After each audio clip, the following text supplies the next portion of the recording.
السلام علیکم. که د شوګر ناروغي لرئ نو دا ویډیو تر اخره وګورئ او له نورو سره شریک کړئ.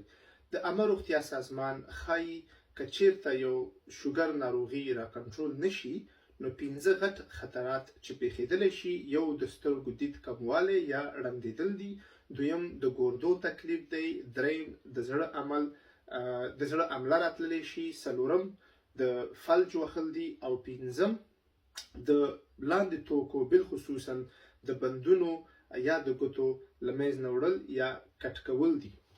دې سره سره تحقیقات دا هم ښایي که چیرته شوګر ناروغي را کنټرول نشي دا د یو شخص په کار باندې، شتمني باندې او په شخصي ژوند ورسره سره په ټوله روغتیا باندې منفي اغیز اچولی شي. خو داسې یو څه کارونه دي چې تاسو یې کولی شئ چې د شوګر ناروغي مو پکې را کنټرول شي. د مثال په تور لومړی خوراک کنټرولول. په خوراک کې ډېر بوره او نوشابور څخه ډډه وکړئ یا یې بیخي مه استعمالوئ. سګرټ څښل مه کوئ. ورسره سره خوراک کې سبزیجات او میوهجاتو نه استفاده وکړئ. بالخصوصا د هغه شي نه استفاده مه کوئ لکه غوښه د ګډې یا د مثال د غویي غوښې نه ډېره استفاده مه کوئ. سبزیجاتو میوهجاتو څخه ډېر کوشش وکړئ چې استفاده وکړئ. دویم خپله ناسته راکمه کړئ.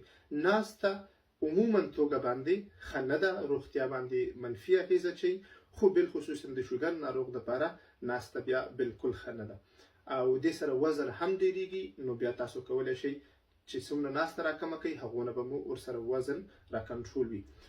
دریم چې د ټولو نه ډېر مهم کار دی او ډېر زیات تحقیقاتو ثابته کړې ده چې د شوګر ناروغي او په عموما توګه باندې په روغتیا باندې مثبته اثرات اچوي، هغه فزیکي فعالیت یا ورزش کول دي. په دوامداره توګه باندې کوشش وکړئ چې هره ورځ نیم ساعت نه واخلئ تر یو ساعته پورې داسې فزیکي فعالیت یا ورزش کې ګډون وکړئ چې ستاسو تنفس او د زړه حرارت مو پکې را اوچت شي.